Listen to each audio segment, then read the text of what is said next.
Hello friends, I am मुस्कान बुलानी।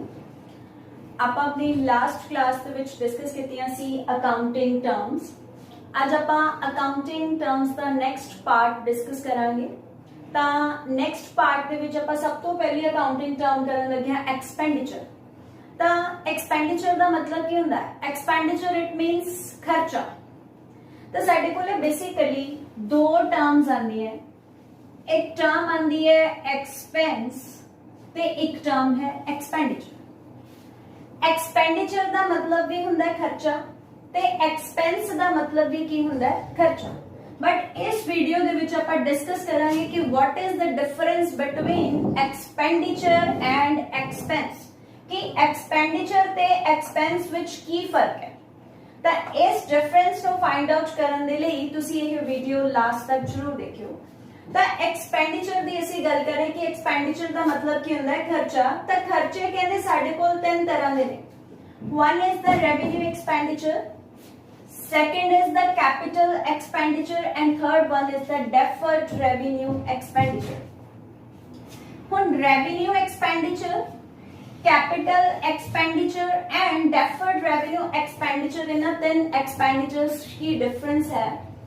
कहते जो revenue expenditure होंगे it is regular in nature. ये की होंगे? रेगुलर इन नेचर होंगे।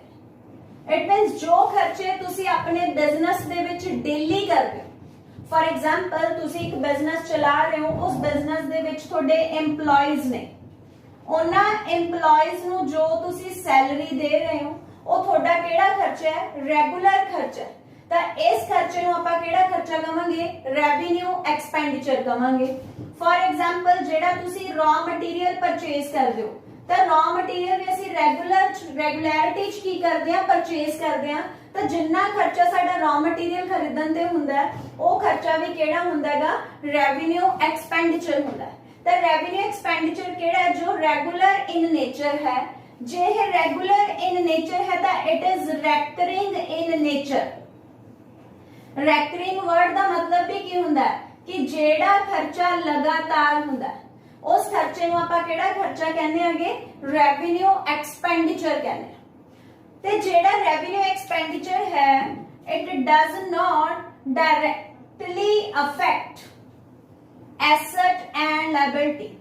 ਇਹ ਤੁਹਾਡੀ ਐਸਟ ਐਂਡ ਲਾਇਬਿਲਿਟੀ ਨੂੰ ਡਾਇਰੈਕਟਲੀ ਕੀ ਨਹੀਂ ਕਰਦਾ ਹੈਗਾ? ਅਫੈਕਟ ਨਹੀਂ ਕਰਦਾ। ਤਾਂ ਕਹਿੰਦੇ ਜੋ ਸਾਡਾ ਐਕਸਪੈਂਡੀਚਰ ਹੈ, ਰੈਵਨਿਊ ਐਕਸਪੈਂਡੀਚਰ ਹੈ, ਉਹ ਰੈਗੂਲਰ ਇਨ ਨੇਚਰ ਖਰਚਾ ਹੈ, ਰੈਕਰਿੰਗ ਇਨ ਨੇਚਰ ਖਰਚਾ ਹੈ ਤੇ ਇਹ ਸਾਡੀ ਐਸਟ ਐਂਡ ਲਾਇਬਿਲਿਟੀ ਨੂੰ ਡਾਇਰੈਕਟਲੀ ਅਫੈਕਟ ਨਹੀਂ ਕਰਦਾ। ਤੇ ਸੈਕੰਡ ਸਾਡੇ ਕੋਲ ਆ ਗਿਆ ਕੈਪੀਟਲ ਐਕਸਪੈਂਡੀਚਰ। ਕੈਪੀਟਲ ਐਕਸਪੈਂਡੀਚਰ ਕੀ ਹੈ? It is irregular in nature. ਜਿਹੜਾ ਖਰਚਾ ਇਰਰੈਗੂਲਰ ਹੁੰਦਾ ਹੈ, ਇਰਰੈਗੂਲਰ ਇਨ ਨੇਚਰ ਦਾ ਮਤਲਬ ਕੀ ਹੋਇਆ? ਕਿ ਜੋ ਖਰਚਾ ਸਾਨੂੰ ਕਦੇ-ਕਦੇ ਕਰਨਾ ਪੈਂਦਾ ਹੈ। ਫॉर एग्जांपल ਕਿ ਤੁਸੀਂ ਕੋਈ ਫਿਕਸਡ ਐਸੈਟ ਪਰਚੇਸ ਕਰਦੇ ਹੋ, ਕੋਈ ਲੌਂਗ ਟਰਮ ਐਸੈਟ ਤੁਸੀਂ ਆਪਣੇ ਬਿਜ਼ਨਸ 'ਚ ਖਰੀਦੀ, ਜਾਂ ਤੁਸੀਂ ਕੋਈ ਲੌਂਗ ਟਰਮ ਲੋਨ ਕੀ ਕਰਤਾ? ਰੀਪੇ ਕਰਤਾ। ਤਾਂ ਇਹ ਜੋ ਖਰਚੇ ਨੇ ਇਹ ਸਾਡੇ ਕਦੇ-ਕਦੇ ਹੁੰਦੇ ਨੇ। ਇਹਨਾਂ ਖਰਚਿਆਂ ਨੂੰ ਅਸੀਂ ਕਿਹੜਾ ਖਰਚਾ ਕਹਿੰਦੇ ਹੈਗੇ? ਕੈਪੀਟਲ ਐਕਸਪੈਂਡੀਚਰ ਕਹਿੰਦੇ ਆ, ਜੋ ਇਰਰੈਗੂਲਰ ਇਨ ਨੇਚਰ ਹੈ। ਜੇ ਇਹ ਇਰਰੈਗੂਲਰ ਇਨ ਨੇਚਰ ਇਟ ਮੀਨਸ ਇਹ ਨਾਨ ਰੈਕਰਿੰਗ ਇਨ ਨੇਚਰ ਹੈ, ਕਦੇ-ਕਦੇ ਹੋਣ ਵਾਲਾ ਖਰਚਾ। ਬਟ ਕਹਿੰਦੇ it directly affect asset and liability. ਇਹ ਸਾਡੀ ਐਸਟ ਐਂਡ ਲਾਇਬਿਲਿਟੀ ਨੂੰ ਡਾਇਰੈਕਟਲੀ ਕੀ ਕਰਦਾ ਹੈਗਾ? ਅਫੈਕਟ ਕਰਦਾ ਹੈ। ਕਿਸ ਤਰੀਕੇ ਨਾਲ ਇਹ ਸਾਡੀ ਐਸਟ ਐਂਡ ਲਾਇਬਿਲਿਟੀ ਨੂੰ ਡਾਇਰੈਕਟਲੀ ਅਫੈਕਟ ਕਰਦਾ ਹੈ? ਫॉर एग्जांपल ਤੁਸੀਂ ਬਿਜ਼ਨਸ 'ਚ ਇੱਕ ਫਿਕਸਡ ਐਸੈਟ ਯਾਨੀ ਕਿ ਮਸ਼ੀਨਰੀ ਪਰਚੇਸ ਕੀਤੀ। ਜਦੋਂ ਤੁਸੀਂ ਆਪਣੇ ਬਿਜ਼ਨਸ 'ਚ ਮਸ਼ੀਨਰੀ ਪਰਚੇਸ ਕੀਤੀ ਤਾਂ ਜਦੋਂ ਤੁਸੀਂ ਮਸ਼ੀਨਰੀ ਖਰੀਦੋਗੇ ਤਾਂ ਤੁਹਾਡੀਆਂ ਐਸੈਟਸ ਕੀ ਹੋ ਜਾਣਗੀਆਂ? ਇਨਕਰੀਜ਼ ਹੋ ਜਾਣਗੀਆਂ। ਜੇ ਤੁਸੀਂ ਕੋਈ ਲੌਂਗ ਟਰਮ ਲੋਨ ਰੀਪੇ ਕਰਤਾ, ਆਪਣਾ ਲੌਂਗ ਟਰਮ ਲੋਨ ਵਾਪਸ ਕੀਤਾ, ਤਾਂ ਉੱਥੇ ਸਾਡਾ ਕੈਪੀਟਲ ਖਰਚਾ ਹੋਇਆ। ਜੇ ਅਸੀਂ ਲੌਂਗ ਟਰਮ ਲੋਨ ਰੀਪੇ ਕੀਤਾ ਤਾਂ ਨਾਲ ਦੀ ਨਾਲ ਹੀ ਸਾਡੀ ਲਾਇਬਿਲਿਟੀ ਕੀ ਹੋਗੀ? ਘਟ ਗਈ। ਤਾਂ ਜੋ ਸਾਡਾ ਕੈਪੀਟਲ ਐਕਸਪੈਂਡੀਚਰ ਹੈ ਉਹ ਸਾਡੀ ਐਸੈਟ ਐਂਡ ਲਾਇਬਿਲਿਟੀ ਨੂੰ ਡਾਇਰੈਕਟਲੀ ਕੀ ਕਰਦਾ ਹੈਗਾ? ਅਫੈਕਟ ਕਰਦਾ ਹੈ। ਇਹਦੇ ਨਾਲ ਸਾਡੀਆਂ ਐਸੈਟਸ ਕੀ ਹੋ ਜਾਂਦੀਆਂ ਨੇ? ਇਨਕਰੀਜ਼ ਹੋ ਜਾਂਦੀ ਤੇ ਸਾਡੀ ਲਾਇਬਿਲਿਟੀ ਕੀ ਹੋ ਜਾਂਦੀ ਹੈ? ਡਿਕਰੀਜ਼ ਹੋ ਜਾਂਦੀ ਹੈ। ਇਸ ਤੋਂ ਅੱਗੇ ਡੈਫਰਡ ਰੈਵਨਿਊ ਐਕਸਪੈਂਡੀਚਰ। ਹੁਣ ਡੈਫਰਡ ਰੈਵਨਿਊ ਐਕਸਪੈਂਡੀਚਰਸ ਕਿਹੜੇ ਐਕਸਪੈਂਡੀਚਰਸ ਹੁੰਦੇ ਨੇ ਜੋ ਐਕਸਪੈਂਡੀਚਰ ਹੁੰਦੇ ਰੈਵਨਿਊ ਨੇਚਰ ਦੇ ਹੈ ਬਟ ਉਹ ਇੰਨੀ ਕਿ ਹਿਊਜ ਅਮਾਉਂਟ ਐਕਸਪੈਂਡੀਚਰ ਹੈ ਕਿ ਜੇ ਅਸੀਂ ਉਹਨਾਂ ਨੂੰ ਆਪਣੇ ਇੱਕੋ ਸਾਲ ਦੇ ਪ੍ਰੋਫਿਟ ਐਂਡ ਲਾਸ ਅਕਾਊਂਟ 'ਚ ਪਾਤਾ ਤਾਂ ਜੋ ਸਾਡਾ ਪ੍ਰੋਫਿਟ ਐਂਡ ਲਾਸ ਅਕਾਊਂਟ ਹੈ ਉਹ ਕੀ ਸ਼ੋ ਕਰਨ ਲੱਗ ਜੂਗਾ ਲਾਸ ਸ਼ੋ ਕਰਨ ਲੱਗ ਜੂਗਾ ਤਾਂ ਜਿੰਨੇ ਵੀ ਸਾਡੇ ਡੈਫਰਡ ਰੈਵਨਿਊ ਐਕਸਪੈਂਡੀਚਰਸ ਹੁੰਦੇ ਨੇ ਇਹਨਾਂ ਐਕਸਪੈਂਡੀਚਰਸ ਨੂੰ ਅਸੀਂ ਨੰਬਰ ਆਫ ਈਅਰ 'ਚ ਕੀ ਕਰਦੇ ਆ ਸਪਰੈਡ ਕਰ ਦਿੰਦੇ ਆ ਇਹ ਖਰਚੇ ਅਸੀਂ ਕਾਫੀ ਸਾਲਾਂ ਦੇ ਵਿੱਚ ਕੀ ਕਰ ਦਿਆਂਗੇ ਕਵਰ ਕਰਦੇ ਆ ਹੁਣ ਇਹੋ ਜਿਹੇ ਐਕਸਪੈਂਡੀਚਰਸ ਕਿਸ ਤਰੀਕੇ ਦੇ ਹੁੰਦੇ ਨੇ ਫॉर एग्जांपल ਐਡਵਰਟਾਈਜ਼ਮੈਂਟ ਐਕਸਪੈਂਡੀਚਰ ਤੁਹਾਡਾ ਕੀ ਹੈਗਾ ਇੱਕ ਐਡਵਰਟਾਈਜ਼ਮੈਂਟ ਦਾ ਖਰਚਾ ਹੈ ਹੁਣ ਉਹ ਐਡਵਰਟਾਈਜ਼ਮੈਂਟ ਦੇ ਖਰਚੇ ਤੇ ਤੁਸੀਂ ਬਹੁਤ ਹਿਊਜ ਅਮਾਉਂਟ ਕੀ ਕੀਤੀ ਹੈ ਖਰਚ ਕੀਤੀ ਹੈ ਤੁਸੀਂ 1 ਕਰੋੜ ਰੁਪਏ ਐਡਵਰਟਾਈਜ਼ਮੈਂਟ ਤੇ ਲਗਾਤਾ अगर जो तुसी 1 करोड़ एडवर्टाइजमेंट ते लगाया ਉਹ ਪਹਿਲੇ ਸਾਲ ਹੀ ਤੁਸੀਂ ਆਪਣੇ ਪ੍ਰੋਫਿਟ ਐਂਡ ਲਾਸ ਅਕਾਊਂਟ 'ਚ ਸ਼ੋ ਕਰਤਾ ਤਾਂ ਤੁਹਾਡਾ ਪ੍ਰੋਫਿਟ ਐਂਡ ਲਾਸ ਖਰਚੇ ਵਧਣ ਦੇ ਕਾਰਨ ਤੁਹਾਨੂੰ ਕੀ ਦਿਖਾਏਗਾ ਲਾਸ ਡਿਪਿਕਟ ਕਰੇਗਾ ਫਿਰ ਇਹੋ ਜਿਹੇ ਖਰਚੇ ਜੋ ਅਸੀਂ ਖਰਚੇ ਆਪਣੇ ਇਸ ਖਰਚੇ ਨੂੰ ਕੀ ਕਰਾਂਗੇ ਅਸੀਂ ਦੇਖਾਂਗੇ ਕਿ ਆਹ ਖਰਚਾ ਸਾਨੂੰ ਬੈਨੀਫਿਟ ਕਿੰਨੇ ਸਾਲ ਦੇਊਗਾ ਹੁਣ ਐਦਾਂ ਤਾਂ ਨਹੀਂ ਹੁੰਦਾ ਕਿ ਜੋ ਅਸੀਂ ਐਡਵਰਟਾਈਜ਼ਮੈਂਟ ਤੇ ਖਰਚਾ ਕੀਤਾ ਉਹਦਾ ਬੈਨੀਫਿਟ ਸਾਨੂੰ ਇੱਕੋ ਹੀ ਸਾਲ ਮਿਲੂਗਾ अगर कोई भी बिजनेसमैन एडवर्टाइजमेंट ते खर्चा करता है तो घट्टो घट उन्होंने उस एडवर्टाइजमेंट के खर्चे का बेनिफिट बहुत सालां च जाके मिलता है तो तुसी इहो जिहे खर्चियां दा की करदे हो एक यह एस्टिमेशन लगा लैंदे हो कि ओह सानू किन्ने ईयर्स तक की देगा बेनिफिट देगा हुण फिर तुसी की करोगे ਤੁਹਾਨੂੰ पता लग गया कि थोड़ा जो एडवर्टाइजमेंट का खर्चा है तुसी उत्थे 1 करोड़ रुपए की कीतागा खर्च कीता ते ओह खर्चा ਤੁਹਾਨੂੰ टोटल 10 साल की देगा बेनिफिट देगा तो तुसी आह 1 करोड़ ਦੇ ਖਰਚੇ ਨੂੰ 10 ਸਾਲਾਂ ਦੇ ਵਿੱਚ ਕੀ ਕਰ ਦੋਗੇ ਡਿਵਾਈਡ ਕਰ ਦੋਗੇ ਤਾਂ ਹਰੇਕ ਤੁਸੀਂ ਟੋਟਲ 10 ਸਾਲ ਆਪਣੇ P&L ਚ ਐਡਵਰਟਾਈਜ਼ਮੈਂਟ ਦਾ ਐਕਸਪੈਂਡੀਚਰ ਕੀ ਕਰੋਗੇ ਸ਼ੋ ਕਰੋਗੇ ਐਕਸਪੈਂਡੀਚਰ ਰਿਕਵਰ ਕਰੋਗੇ ਤਾਂ ਇਸ ਤਰੀਕੇ ਦੇ ਖਰਚੇ ਨੂੰ ਆਪਾਂ ਕਿਹੜਾ ਖਰਚਾ ਕਹਿੰਦੇ ਆਂਗੇ ਡੈਫਰਡ ਰੈਵਨਿਊ ਐਕਸਪੈਂਡੀਚਰ ਕਿ ਜੋ ਖਰਚੇ ਹੈਗੇ ਰੈਵਨਿਊ ਨੇਚਰ ਦੇ ਆ बट वो इन्नी क ज्यादा अमाउंट खर्चे हुंदे ने कि जे असीं वो खर्चा इक्को वारी शो करता तां ओहदे नाल साडा प्रॉफिट एंड लॉस की डिपिक्ट करन लग जूगा लॉस डिपिक्ट करन लग जूगा फिर इहो जे खर्चे असीं कुछ नंबर ऑफ ईयर्स जाके की करदे आ स्प्रेड करदे आ भी जिन्ने साल सानू वो खर्चा की देऊगा बेनिफिट देऊगा दस एक टर्म डिस्कस की एक्सपेंडिचर तीन तरह का सी revenue expenditure capital expenditure and deferred revenue expenditure हुण रेवेन्यू एक्सपेंडिचर की सी जो खर्चे साडे बिजनेस च रेगुलर हुंदे हैं ते इहो खर्चे साडी एसेट एंड लायबिलिटी नू डायरेक्टली अफेक्ट नहीं करते बट कैपिटल एक्सपेंडिचर की हुंदे हैं इरेगुलर इन नेचर हुंदे ते इहो जे खर्चे साडी एसेट एंड लायबिलिटी नू की कर दिंदे ने डायरेक्टली अफेक्ट करदे ने ते लास्ट ਅਸੀਂ टॉपिक डिस्कस ਕੀਤਾ कि डेफर्ड रेवेन्यू एक्सपेंडिचर ਹੁਣ ਆਪਾਂ ਜਦੋਂ ਵੀਡੀਓ ਸ਼ੁਰੂ ਕੀਤੀ ਸੀ ਤਾਂ ਆਪਾਂ ਇੱਕ ਗੱਲ ਕਹੀ ਕਿ ਐਕਸਪੈਂਡੀਚਰ ਤੇ ਐਕਸਪੈਂਸ ਚ ਕੀ ਫਰਕ ਹੈ what is the difference between expenditure and expense ਤਾਂ expenditure it may be a revenue it may be a capital or it may be a deferred revenue nature जो थोड़ा एक्सपेंडिचर है वो रेवेन्यू भी हो सकता है वो कैपिटल भी हो सकता है ते वो डेफर्ड रेवेन्यू नेचर का भी हो सकता है बट जो साडे एक्सपेंस ने ਉਹ एक्सपेंस सिर्फ केड़ी नेचर दे हुंदे हैं रेवेन्यू नेचर दे हुंदे हैं इट मींस जिन्ने थोड़े रेवेन्यू नेचर दे एक्सपेंडिचर्स ने इन्ना एक्सपेंडिचर्स ਨੂੰ ਤੁਸੀਂ ਕੀ ਕਹਿ ਸਕਦੇ ਹੋਗੇ एक्सपेंस कह सकते हो कदे भी कैपिटल नेचर दे खर्चे ਨੂੰ ਤੁਸੀਂ एक्सपेंस नहीं कह सकते डेफर्ड रेवेन्यू नेचर दे खर्चे ਨੂੰ ਤੁਸੀਂ एक्सपेंस नहीं कह सकते जिन्ने भी एक बिजनेस दे विच रेवेन्यू नेचर दे एक्सपेंडिचर्स ਹੁੰਦੇ ਨੇ सिर्फ ओना ही एक्सपेंडिचर्स ਨੂੰ ਅਸੀਂ ਕੀ ਕਹਿੰਦੇ ਆਂਗੇ एक्सपेंस कहने हैं the expense is only revenue nature but expenditure it may be a revenue it may be a capital and it may be a deferred revenue nature ਤਾਂ ਆ ਸਾਡੀ ਇੱਕ ਟਰਮ ਸੀਗੀ expenditure ਹੁਣ ਅਸੀਂ ਨੈਕਸਟ ਟਰਮ ਡਿਸਕਸ ਕਰਨ ਲੱਗੇ ਹਾਂ receipt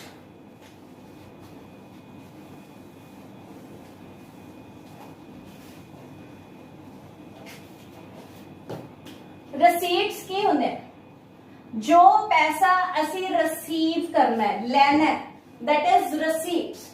हुण रसीट्स कहंदे दो तरह दी है, एक रेवेन्यू रसीट्स, एक कैपिटल रसीट्स। तो रसीट्स किन्ने तरह दी ने? दो तरह दी ने, एक रेवेन्यू रसीट ते दूजी कैपिटल रसीट। हुण रेवेन्यू रसीट की है? सिमिलर जो पैसा तुहानू बिजनेस च रेगुलर इन नेचर रिसीव हुंदा है, जो भी रसीट की होवे रेगुलर इन नेचर होवे, लगातार तुहानू जेड़ा पैसा बिजनेस च रिसीव हुंदा होवे, तां उस रसीट नू आपां किहड़ी रसीट कहने आगे? रेवेन्यू रसीट कहने आ। फॉर एग्जांपल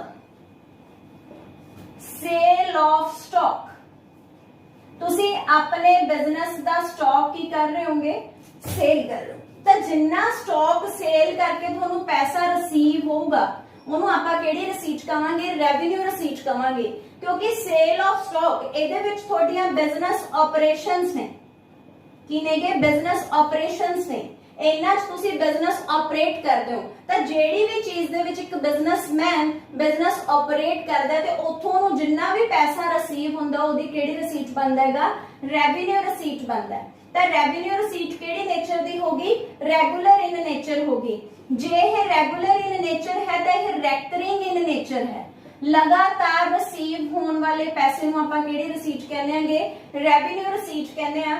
ਸਿਮਿਲਰਲੀ ਜਿਸ ਤਰੀਕੇ ਨਾਲ ਐਕਸਪੈਂਡੀਚਰ ਤੁਹਾਡੀ ਐਸੈਟ ਐਂਡ ਰੈਵਨਿਊ ਐਕਸਪੈਂਡੀਚਰ ਤੁਹਾਡੀ ਐਸੈਟ ਐਂਡ ਲਾਇਬਿਲਿਟੀ ਨੂੰ ਅਫੈਕਟ ਨਹੀਂ ਕਰਦੇ ਸੀ, ਉਵੇਂ ਰੈਵਨਿਊ ਰਸੀਟ ਵੀ ਤੁਹਾਡੀ ਐਸੈਟਸ ਐਂਡ ਲਾਇਬਿਲਿਟੀਜ਼ ਨੂੰ ਡਾਇਰੈਕਟਲੀ ਅਫੈਕਟ ਨਹੀਂ ਕਰਦਾ। ਇਸ ਤੋਂ ਨੈਕਸਟ ਆ ਗਿਆ ਸਾਡੇ ਕੋਲ ਕੈਪੀਟਲ ਰਸੀਟ। ਹੁਣ कैपिटल रसीट की है? Capital receipt is irregular in nature. जो पैसा ਤੁਹਾਨੂੰ ਬਿਜ਼ਨਸ ਚ ਕਦੇ-ਕਦੇ ਰਿਸੀਵ ਹੁੰਦਾ ਉਹਨੂੰ ਆਪਾਂ ਕਿਹੜੀ ਰਸੀਟ ਕਹਿੰਦੇ ਆਂਗੇ? कैपिटल रसीट ਕਹਿੰਦੇ ਆ। फॉर एग्जांपल ਤੁਸੀਂ ਆਪਣੀ ਕੋਈ ਵੀ ਫਿਕਸਡ ਐਸੈਟ ਕੀ ਕਰਤੀ? ਸੇਲ ਕਰਤੀ। ਤਾਂ ਸੇਲ ਆਫ ਫਿਕਸਡ ਐਸੈਟ, ਤੁਹਾਡੀ ਫਿਕਸਡ ਐਸੈਟ ਨੂੰ ਵੇਚ ਕੇ ਜੋ ਪੈਸਾ ਆਇਆ ਉਹ ਤੁਹਾਡੀ ਕਿਹੜੀ ਰਸੀਟ ਹੋਊਗੀ? कैपिटल रसीट होगी, because it is a non business operation. ਇਹ ਤੁਹਾਡਾ ਬਿਜ਼ਨਸ ਆਪਰੇਸ਼ਨਸ ਤੋਂ ਆਉਣ ਵਾਲਾ ਪੈਸਾ ਨਹੀਂ ਹੈ, ਤੁਹਾਡੀਆਂ ਨੌਨ ਬਿਜ਼ਨਸ, ਕਿਉਂਕਿ ਤੁਸੀਂ ਇਸ ਐਸੈਟਸ ਦੇ ਵਿੱਚ ਬਿਜ਼ਨਸ ਨਹੀਂ ਕਰਦੇ। ਤੁਸੀਂ ਜਿਹੜੀਆਂ ਐਸੈਟਸ ਦੇ ਵਿੱਚ ਬਿਜ਼ਨਸ ਨਹੀਂ ਕਰ ਰਹੇ ਉਹਨਾਂ ਐਸੈਟਸ ਨੂੰ ਵੇਚ ਕੇ ਅਗਰ ਤੁਹਾਨੂੰ ਕੋਈ ਵੀ ਪੈਸਾ ਆਉਂਦਾ ਤਾਂ ਉਹ ਤੁਹਾਡੀ ਕਿਹੜੀ ਰਸੀਟ ਹੁੰਦੀ ਹੈ? ਕੈਪੀਟਲ ਰਸੀਟ ਹੁੰਦੀ ਹੈ। ਜੇ ਇਹ ਇਰਰੈਗੂਲਰ ਇਨ ਨੇਚਰ ਇਟ ਮੀਨਸ ਇਹ ਨॉन ਰੈਕਰਿੰਗ ਇਨ ਨੇਚਰ ਹੈ, ਕਦੇ-ਕਦੇ ਹੋਣ ਵਾਲੀ ਰਸੀਟ ਹੈ। ਕਹਿੰਦੇ it affects asset and liability, ਇਹ ਤੁਹਾਡੀ ਐਸੈਟ ਐਂਡ ਲਾਇਬਿਲਿਟੀ ਨੂੰ ਡਾਇਰੈਕਟਲੀ ਕੀ ਕਰਦੀ ਹੈ? ਅਫੈਕਟ ਕਰਦੀ ਹੈ। ਫॉर एग्जांपल ਤੁਸੀਂ ਆਪਣੀ ਫਿਕਸਡ ਐਸੈਟ ਸੇਲ ਕਰਤੀ।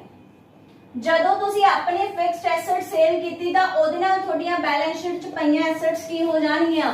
ਘਟ ਜਾਣਗੀਆਂ। ਮੰਨ ਲਓ ਮੇਰੇ ਕੋਲੇ ਮਸ਼ੀਨਰੀ ਪਈ ਹੈ 1 ਲੱਖ ਰੁਪਏ ਦੀ, ਮੇਰੇ ਕੋਲੇ ਫਰਨੀਚਰ ਪਿਆ 50,000 ਰੁਪਏ ਦਾ, ਤਾਂ ਮੇਰੇ ਕੋਲੇ ਟੋਟਲ ਐਸੈਟਸ ਕਿੰਨੇ ਦੀਆਂ ਪਈਆਂ ਨੇ?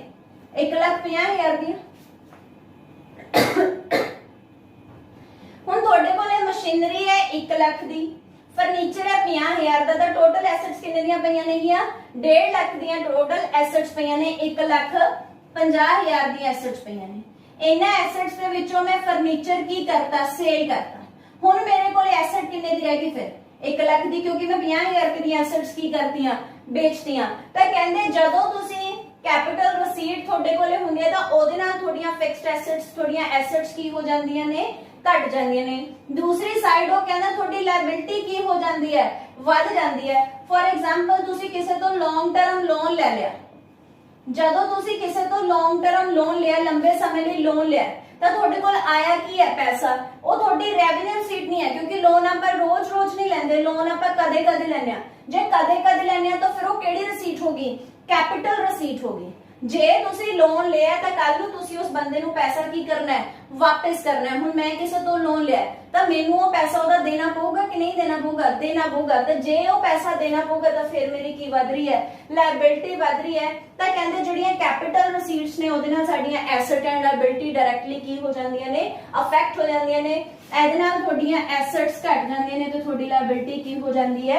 ਵੱਧ ਜਾਂਦੀ ਹੈ। ਤਾਂ ਆਪਾਂ ਨੈਕਸਟ ਟਰਮ ਡਿਸਕਸ ਕੀਤੀ ਰਸੀਟ। ਰਸੀਟ ਇੱਕ ਰੈਵਨਿਊ ਰਸੀਟ ਹੈ ਤੇ ਰਸੀਟ ਇੱਕ ਕੈਪੀਟਲ ਰਸੀਟ ਹੈ। ਰੈਵਨਿਊ ਰਸੀਟ ਰੈਗੂਲਰ ਇਨ ਨੇਚਰ ਹੁੰਦੀ ਹੈ ਤੇ ਇਹ ਰੈਕਰਿੰਗ ਇਨ ਨੇਚਰ ਹੈ ਤੇ ਇਹਦੇ ਨਾਲ ਤੁਹਾਡੀਆਂ assets and liability directly affect ਨਹੀਂ ਹੁੰਦੀਆਂ। But capital receipt irregular in nature ਹੈ। ਜੇ ਇਹ ਇਰੈਗੂਲਰ ਹੈ ਇਟ ਮੀਨਸ ਇਹ ਨॉन ਰੈਕਰਿੰਗ ਰਸੀਟ ਹੈ ਤੇ ਇਹਦੇ ਨਾਲ ਤੁਹਾਡੀ ਐਸੈਟ ਐਂਡ ਲਾਇਬਿਲਿਟੀ ਡਾਇਰੈਕਟਲੀ ਕੀ ਕਰਦੀਆਂ ਨੇ, ਅਫੈਕਟ ਕਰਦੇ ਨੇ।